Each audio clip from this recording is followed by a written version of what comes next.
নমস্কার বন্ধুরা, আর জি কুকিং চ্যানেলে আপনাদের সবাইকে স্বাগত।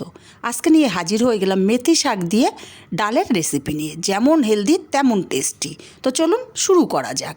প্রথমেই একটা কড়াই গরম করে 100 গ্রাম মুগ ডাল দিয়ে দিলাম। মুগ ডালটাকে নাড়াচাড়া করে বেশ লাল লাল করে মুগ ডালগুলোকে ভেজে নেব। ডালগুলোকে একটু লাল লাল করে ভেজে নিয়েছি, আলাদা পাত্রে ঢেলে নেব।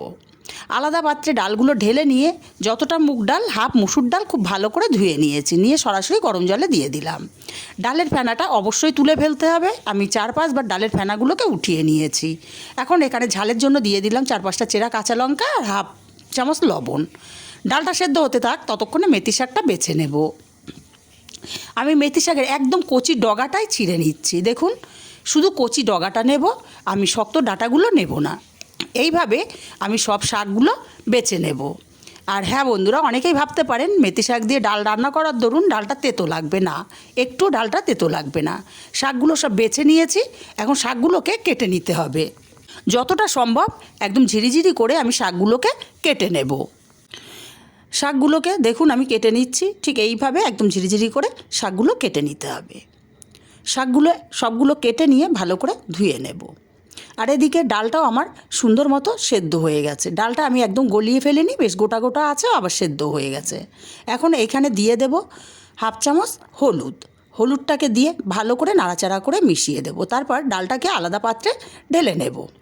ডালটা আলাদা পাত্রে ঢেলে কড়াইটা বসিয়ে গরম করে দিয়ে দিলাম 1 চামচ পরিমাণে তেল। তেলটা গরম করে 2টো শুকনো লঙ্কা দিলাম, আর দিলাম হাফ চামচ পরিমাণে গ্রেট করা রসুন। রসুনটাকে বেশ লাল লাল করে ভেজে নিয়েছি।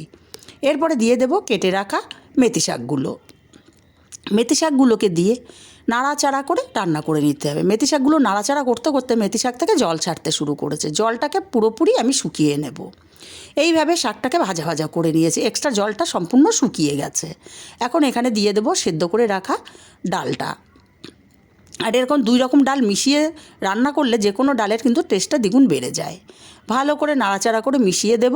তারপর এখানে দিয়ে দেব স্বাদমতো লবণ। লবণটা অবশ্যই বুঝে দিতে হবে, ডাল সেদ্ধর সময়ও আমি লবণ দিয়েছিলাম। লবণটাকে দিয়ে নাড়াচাড়া করে মিশিয়ে দিয়ে ডালটাকে আমি 5 মিনিট ফুটিয়ে নেব। আর এই ডালটা বেশি পাতলা হবে না, আবার খুব বেশি ঘনও হবে না। 5 মিনিট পর হাফ চামচ চিনি দিয়ে দিলাম। চিনিটা অপশনাল, আপনারা চাইলে দিতেও পারেন, আবার নাও দিতে পারেন। চিনিটাকে দিয়ে নাড়াচাড়া করে মিশিয়ে আরও 2 মিনিট ফুটিয়ে নেব। 2 মিনিট ডালটাকে আমি ফুটিয়ে নিয়েছি, এখন আলাদা পাত্রে নামিয়ে নিয়েছি।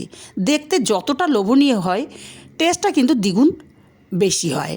আর এই রকম একটা ডালের সঙ্গে একটা বেগুনি বা আলু ভাজা থাকলে আর কিচ্ছু লাগবে না।